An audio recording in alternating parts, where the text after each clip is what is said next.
ایک ایسی قوم جن کے لیے بھوک صرف ایک لفظ تھا، جن کے شہر میں تنگی کا کوئی تصور ہی نہیں تھا، جہاں سونا مٹی کی طرح تھا اور پانی رحمت کی طرح بہتا تھا۔ پھر سوچئے، صرف ایک چھوٹا سا چوہا اور ماریب کا عظیم بند اپنی لکھی ہوئی تقدیر سے جا ملا۔ نہ فوج کا حملہ، نہ زلزلہ، نہ آسمانی بجلی، بس اللہ کا ایک حکم اور ایک رات، اور دنیا کی سب سے امیر سلطنت زمین کے نیچے دفن۔ یہ وہ واقعہ ہے جس کا ذکر اللہ نے خود قرآن میں کیا۔ یہ ہے قوم سبا، جنت سے جہنم تک کا سفر۔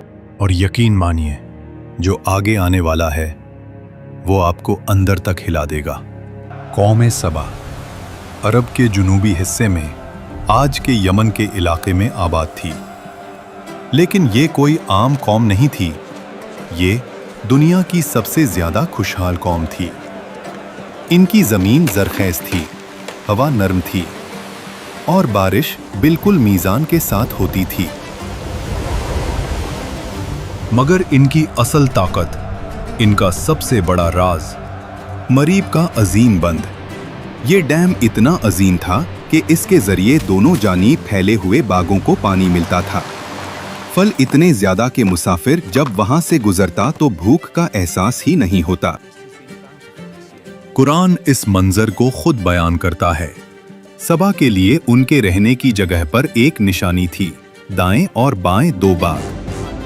اور پھر اللہ فرماتا ہے، اپنے رب کا رزق کھاؤ اور اس کا شکر ادا کرو۔ یہ صرف دولت نہیں تھی، یہ اللہ کی رحمت کا نظام تھا۔ اس مہینے مچھلیوں کا شکار بہت اچھا ہوا ہے۔ ہماری تجارت ہر مہینے بہتر ہو رہی ہے۔ شہر صاف، نظام منظم، لوگ امن میں۔ قرآن نے اس شہر کو کہا پاک شہر اور بخشنے والا رب۔ یہ تھی زمین پر جنت۔ اسی قوم کی سب سے مشہور حکمران رانیہ بلقیس سمجھ گئی کہ یہ کوئی عام بادشاہ نہیں، یہ اللہ کا نبی ہے۔ پھر وہ خود سلیمان علیہ السلام کے پاس آئی، اور جب شیشے کے محل میں داخل ہوئی تو پانی سمجھ کر اپنا لباس اٹھایا۔ تب حقیقت کھلی۔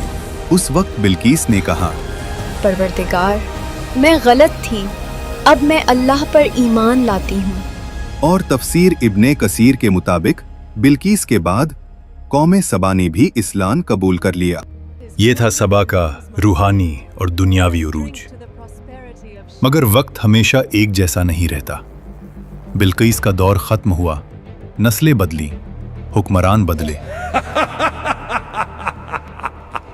اور وقت کے ساتھ شکر کی جگہ غرور نے لے لی۔ یہ باغ ہم نے بنائے، یہ بند ہم نے خود کھڑا کیا، یہ دولت ہماری عقل کا نتیجہ ہے۔ اللہ کا ذکر کم ہوتا گیا اور اپنی طاقت کا نشہ بڑھتا گیا۔ اللہ نے انہیں تنبیہ دی، نبی بھیجے، مگر انہوں نے مذاق اڑایا۔ نبیوں نے ان سے کہا، یہ باغ تمہاری عقل کا کمال نہیں، یہ رب کی رحمت ہے۔ اگر تم نے شکر چھوڑ دیا تو یہ رحمت تم پر بوجھ بن جائے گی۔ لیکن قوم سبا ہنس دیتی۔ وہ جواب دیتے، تم ہمیں ڈرا رہے ہو، دیکھو ہمارا مارب بند پہاڑوں کی طرح مضبوط، کیا تمہارا رب اسے بھی گرا سکتا ہے؟ نبی پھر کہتے، اللہ جب پکڑ کرتا ہے تو وجہ بڑی نہیں ہوتی، صرف اس کا حکم کافی ہوتا ہے۔ مگر قوم کے چہروں پر صرف گھمنڈ ہوتا۔ اگر عذاب آنا ہوتا تو کب کا آ چکا ہوتا۔ ہماری سلطنت محفوظ ہے، ہمارا بند لازوال ہے، ہمیں کوئی تباہ نہیں کر سکتا۔ سال گزرتے رہے، اللہ کے نبی نے بار بار سمجھایا، رحمت قہر بننے سے پہلے سدھر جاؤ۔ مگر ان کے دل پتھر ہی رہے۔ ہماری برابری کرنے چلا ہے، اس کی اوقات ہی کیا ہے؟ نبی پکارتے رہے، بند سے نہیں، اللہ سے ڈرو۔ ہمیں عذاب سے ڈرانا بند کرو، ہم اپنی طاقت اور دولت سے اسے روک دیں گے۔